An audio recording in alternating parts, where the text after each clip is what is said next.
Salut! Salut mes abonnés! Bienvenue sur tous mes comptes, sur ma chaîne YouTube.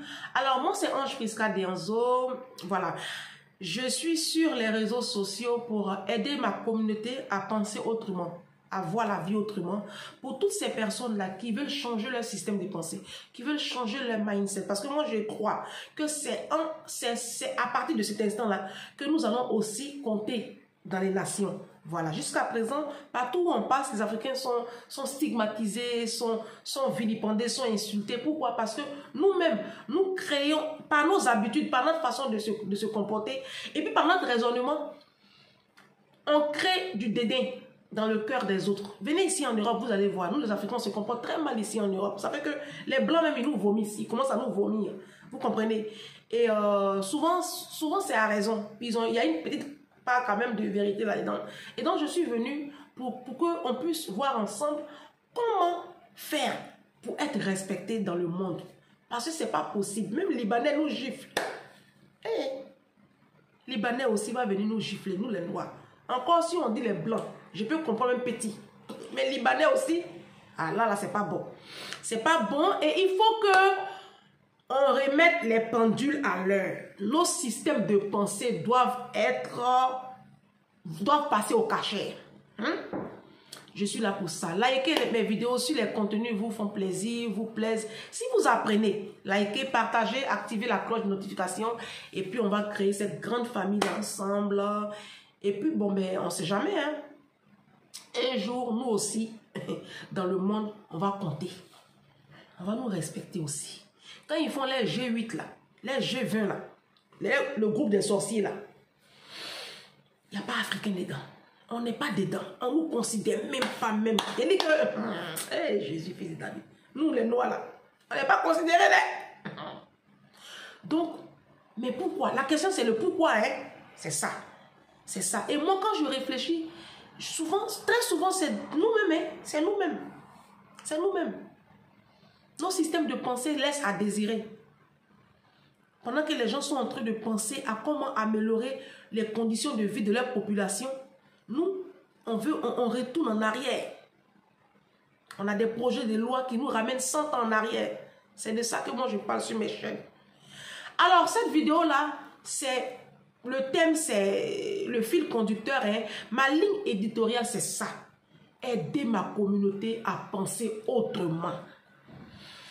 Hier, il y a 2-3 jours, non, c'est même hier, oui, si c'est hier, dimanche, dimanche ou samedi, je ne sais plus, dernier là, il y a un, je ne dirais pas abonné puisque il a eu un petit doute, il y a eu quelqu'un qui m'a contacté sur une de mes vidéos et qui a dit que bonjour madame, il a dit bonjour madame, voilà, je veux m'abonner.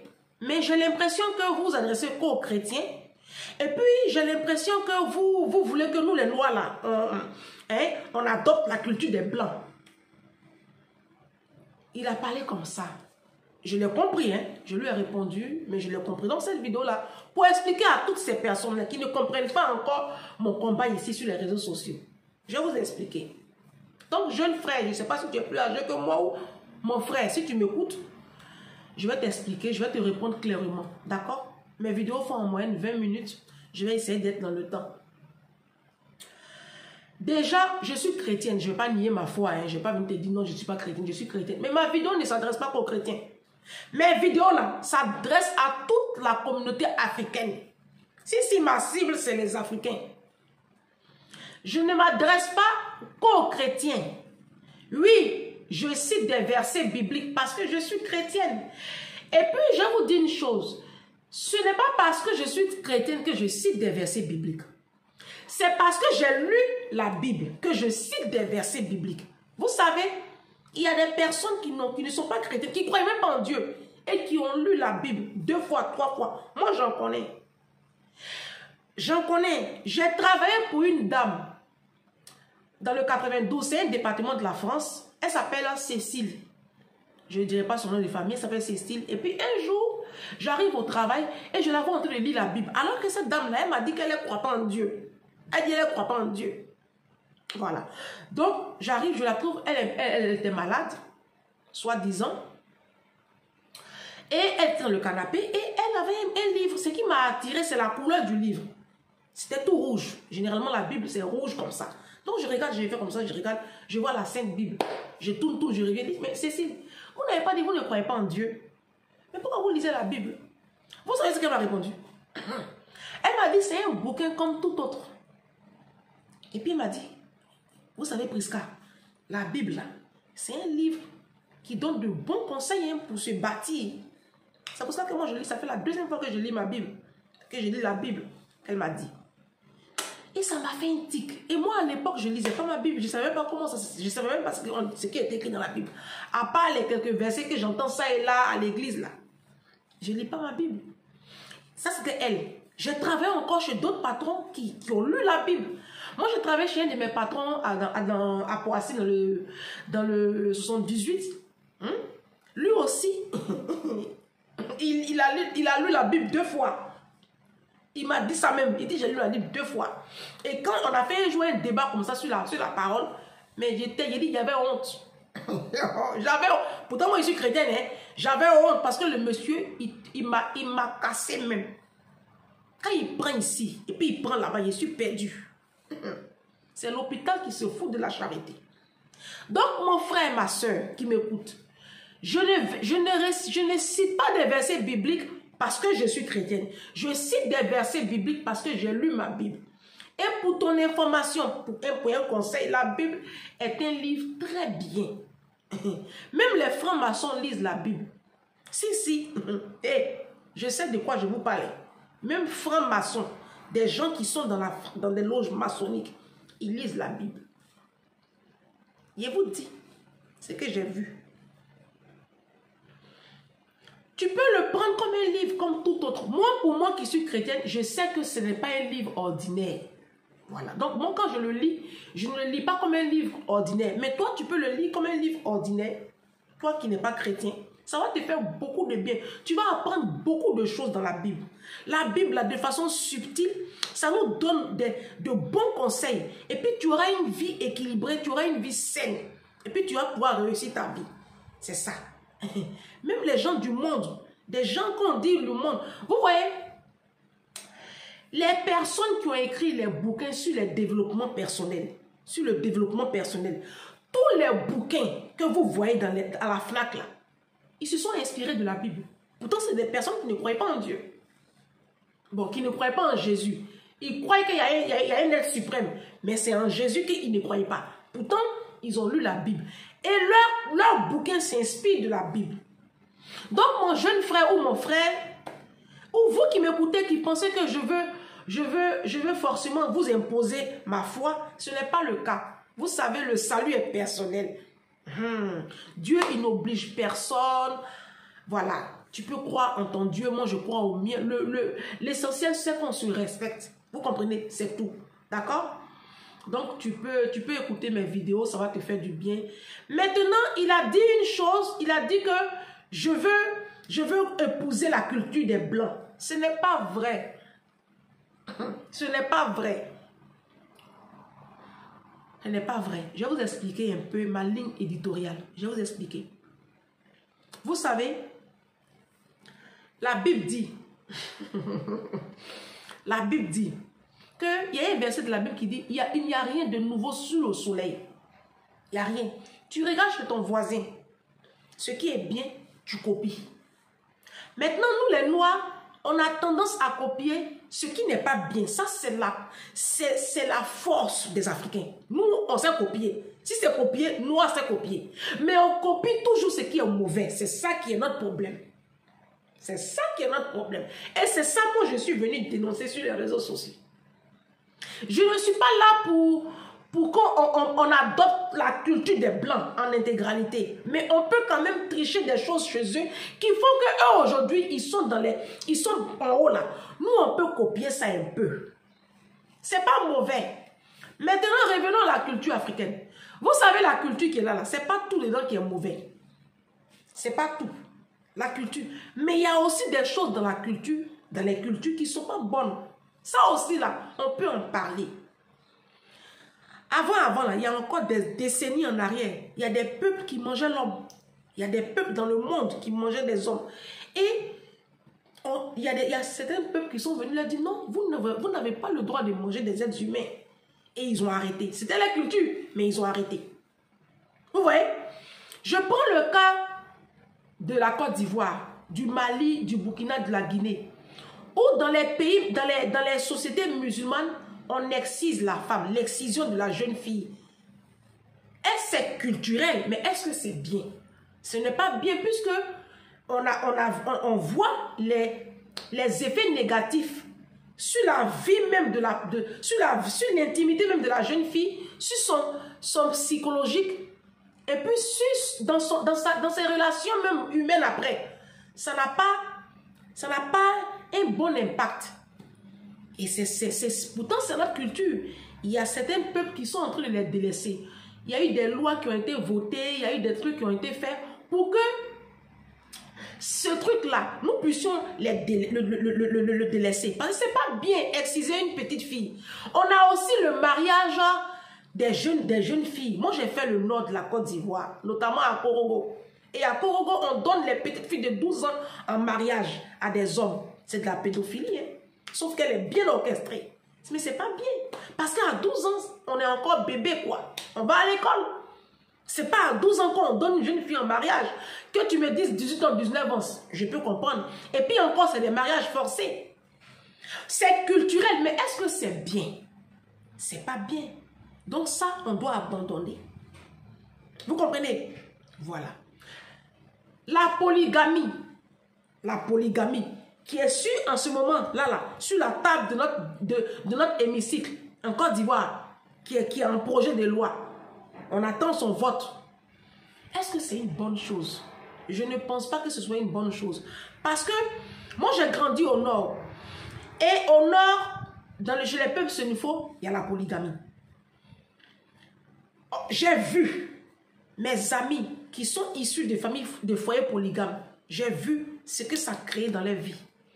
Je ne pense pas qu'une femme soit heureuse dans un foyer polygame. Aucune femme n'est heureuse dans un foyer polygame. Aucun enfant n'a été bâti psychologiquement, correctement bâti dans un foyer polygame. On voit les effets de la polygamie. C'est des choses qu'on doit délaisser pour avancer. D'autant plus que nous sommes des sociétés pauvres.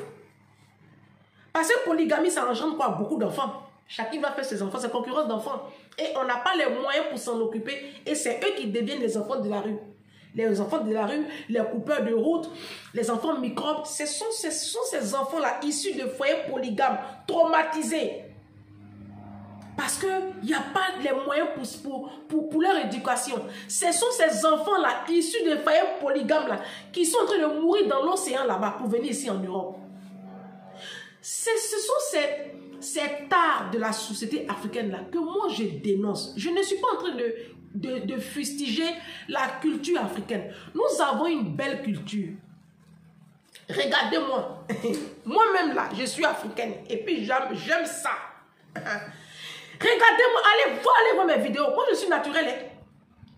Moi je suis naturelle. Ceux qui me connaissent, ça fait depuis 2008, moi je vis en France. Ça fait plus de 10 ans. Moi je ne mets plus mèche sur ma tête. Vos perruques, vous mettez pour vouloir ressembler aux blanches là. Moi je n'aime pas. Je n'aime pas. Les gens me connaissent, je n'aime pas. Je fais des tresses parce que les tresses c'est africain, c'est notre culture. Il faut qu'on valorise les tresses. Je fais des tresses. Regardez mes cheveux. Est-ce que j'ai honte de me mettre devant une caméra avec cheveux crépus? Je n'ai pas honte. Je n'ai pas honte. Dieu a créé les noirs et les cheveux crépus. Moi, je ne me défrise pas les cheveux.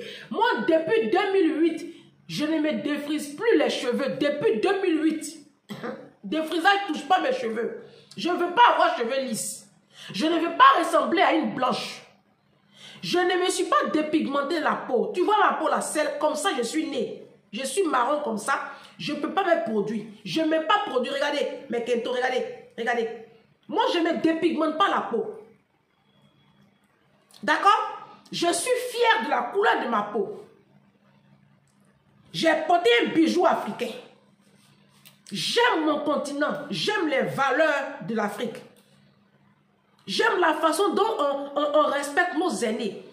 J'aime la façon dont on traite nos aînés en Afrique. J'aime, il y a la culture, il y a le bon côté de la culture africaine. Je prends un exemple. Nos pagnes. Regardez nos pagnes. Quand tu vois un pagne qui vient de la Côte d'Ivoire, tu sais.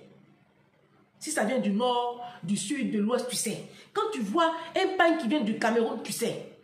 Quand tu vois un pagne qui vient du Mali, de la Guinée, peu importe, tu sais. Du Ghana, tu sais. C'est beau. Quand nous avons nos mariages, nous les Africains, quand on se marie, on se change. Et puis on met en valeur notre culture. On sait même, à partir du moment, quand tu te maries, on sait. Si tu es Senufo, si tu es Doula, si tu es Bété, si tu es Baoulé, par rapport à la tenue que tu portes, pour que tu présentes à tes invités, on sait d'où tu viens. Et c'est beau, et c'est culturel. Ça, on valorise ça. Ça, c'est notre culture. Mais, est-ce que nous, en Afrique, même, on porte pagne? On ne porte pas pagne. On est tout le temps dans les vestes. Nos hommes, là, ils sont dans veste. Ils sont dans veste, excusez-moi. Ils sont dans veste. Hein? Et ces vestes-là, c'est pour nous. C'est pas pour nous. On peut valoriser nos basins. C'est pour cela que moi, j'aime beaucoup les chefs d'État maliens, les ministres maliens, burkinabés, sénégalais, là. Eux, ils ont fini avec ça. Ils ne sont pas dans vos coloris de vestes, là. Nous, par exemple, en Côte d'Ivoire, nos chefs d'État comme ça, là, je ne sais pas. C'est quoi le problème? Nos ministres, là, je ne sais pas. Nos maires, là. Pour valoriser, là. Porter même, quitte même, tu portes quitte même, puis tu vas au conseil des ministres, et quitte. Si. Ce sont des choses comme ça que nous devons valoriser. On peut valoriser nos langues en créant des centres culturels pour apprendre à nos enfants nos langues maternelles qui sont en train de disparaître. Moi, je ne parle même pas ma langue maternelle, c'est grave. Moi, je ne parle pas, je comprends, mais je ne parle pas. Ça me fait mal façon. Je parlais le Senufo parce que j'ai grandi au nord. Mais à force de ne plus pratiquer la langue, je ne parle plus Senufo aussi. Je suis au milieu comme ça. Ça me fait mal, hein? Vous comprenez? Tout ça, on peut valoriser ça. Quand tu vois, par exemple, une femme du nord, Mali, Burkina ou même du nord de la Côte d'Ivoire qui se marie, vous voyez, elle met le djabi. On appelle ça le henné. C'est joli, c'est beau. Est-ce que ça, là, je suis venu critiquer pour dire ça, c'est pas bon? Faut pas mettre djabi. En quoi est-ce que ça a un impact sur la construction de nos nations? C'est beau, c'est notre culture, c'est culturel. Valoriser le métier de l'artisanat. Nous, on ne sait pas valoriser le métier manuel. Nos boulangers, nos pâtissiers, nos femmes qui créent des perles, nos jeunes gens qui font des tableaux, hein? Des tableaux africains. Voilà, nous, c'est les Gucci, c'est les Louis Vuitton. Si on n'a pas eu ça dans notre maison, c'est pas bon. C'est pas bon. Mais on a nos jeunes soeurs qui sont là, on crée. En Afrique, on a des créatrices de mode. Mais est-ce qu'on va vers ces personnes-là pour les soutenir, pour soutenir leur commerce? La jeune maman qui fait des beignets au bord de la route, c'est de l'art. Elle n'est pas à l'école, mais elle sait comment doser pour avoir toujours pour que les beignets aient toujours les mêmes goûts. C'est de l'artisanat. Ça, c'est notre culture, les beignets, qu'on voit au bord de la route là. Même le garba, notre gastronomie, c'est notre culture. On doit mettre ça en avant. Tout ça là, on ne met pas ça en avant. Ce sont des choses qui nous détruisent, qui ne nous font pas évoluer. Ce sont ces choses-là que nous, on met en avant. Et c'est ça, moi, je dénonce. Notamment la polygamie. Si. Parce que la polygamie ne peut pas bâtir une nation. Vous ne pouvez pas nous ramener comme ça en arrière 100 ans. Ce n'est pas possible. Nous sommes dans des pays pauvres. Très, très, très pauvres. Tu as 2-3 femmes là. Déjà même, tu t'en occupes comment? Chacune doit faire 4 enfants. Les enfants là, tu fais comment pour t'occuper d'eux? Pour leur offrir un avenir. Tu fais comment? C'est ça. C'est ça mon combat. Mon combat, pardonnez. Changeons de mentalité. Parce que notre système de pensée là, c'est pas bon. Ça fait qu'on ne nous respecte pas dans le monde. Les gens ont l'impression que nous sommes idiots. Puisqu'on est pauvres, nous sommes pauvres, nous sommes des pays pauvres. Mais c'est nous qui avons 2, 3, 4 femmes. Même s'il y a une qui est légalement à la maison, au dehors on a 2. D'ailleurs, petit salaire de 200 000, 300 000. C'est ça, moi je critique. Le blanc ne fait pas ça. Le blanc ne fait pas ça. Le blanc, il a sa femme. Et puis son problème là, comment il va faire pour amener son enfant dans des grandes écoles d'ingénieurs après le bac? Vous comprenez? Comment il va faire pour placer son argent dans tel truc pour que ça lui rapporte des sous? Comment il va faire pour monter un business pour que son salaire, son petit salaire de 2000 € là, il puisse mettre ça de côté et puis vivre? Juste, vous voyez, c'est ça qu'il faut qu'on copie, ce système de pensée là. Sinon, je ne suis pas là pour dévaloriser les Africains. Si on dit qui valorise même la culture africaine, là, c'est moi. Moi, vous ne me verrez jamais vos mèches là, vos brésiliennes là, vos coloris, vous mettez sur votre tête et puis vous avez chaud dedans là. Les blancs même aujourd'hui là, les blancs valorisent. Venez ici en France 2 jours là. Venez voir là, les blancs. Ils font tresse. Nos tresses que nous on laisse là, pour aller mettre les perruques lisses là. Eux, ils ont pris ça, ils ont chargé ça 2 jours là. Parce que nous, on ne connaît pas notre valeur. Et puis, quand moi je vois le prix de vos perruques, vous mettez là, j'attrape ma tête. Une perruque à 100 000, 150 000, 200 000 ici en France, 600 € la perruque, quand c'est mèche humaine. On a de beaux cheveux. Fais-toi des tresses. Hein? On a nos cultures à nous. On ne valorise pas ça. On ne valorise pas les tresses. On ne valorise pas nos nattes. C'est les blancs aujourd'hui qui se nattent pour nous laisser. Dans la chaleur là, vous êtes là, perruque sur votre tête. Parce que vous voulez ressembler à quoi? À des blanches. Vous partez prendre produit. Il y en a même qui vont mettre un budget de 50 000, 80 € dans le produit pour changer de couleur de peau par mois. C'est ce système de pensée-là. Moi, je suis venu changer. Je n'ai pas dit, on n'a qu'à renier nos origines. On ne peut pas renier nos origines. Vous comprenez? Moi, je suis africaine, je suis noire, je garde ma peau noire, je garde mes cheveux. Je suis fière de ce que je suis. Donc, c'est un peu ça le thème de cette vidéo-là. Faire comprendre aux Africains qu'on n'est pas venu pour stigmatiser la culture africaine. Non, on est venu pour critiquer un système de pensée qui nous maintient dans la pauvreté, dans la misère intellectuelle, dans la misère financière et dans une forme de précarité. C'est ça qu'on est venu dénoncer sur les réseaux sociaux. On n'est pas venu fustiger la culture africaine. Moi, je suis noire. Moi, je suis noire. C'est ma couleur de ma peau que tu vois là. Regardez, regarde. Même maquillage, même fond de teint, même là. Je ne mets pas comme ça, regarde. C'est ma peau que tu vois là. Moi, je ne suis pas veillot. Vos menteuses qui sont sur les réseaux sociaux là. Moi, je vis simplement. Parce que j'ai compris que c'est notre système de pensée là qui fait que les blancs ne nous respectent pas. Parce qu'on se réunit. On se réunit. Quand tu mets mèche lisse sur ta tête là, tu te réunis. Tu te réunis. On ne s'affirme pas tel qu'on est. On n'est pas fier de ce qu'on est. On vilipende notre culture. La Bible dit, il n'y a rien de nouveau sous le soleil. Tu regardes chez ton voisin, ce qui est bon, tu copies. C'est ce qu'on fait. Regardons chez les Blancs. Comment ils font et puis aujourd'hui, ils sont devant là. On copie un peu et puis on avance. Soyez bénis. Bon début de semaine à vous. Et puis, on se dit à très bientôt. D'accord? Pour une prochaine vidéo. Ciao.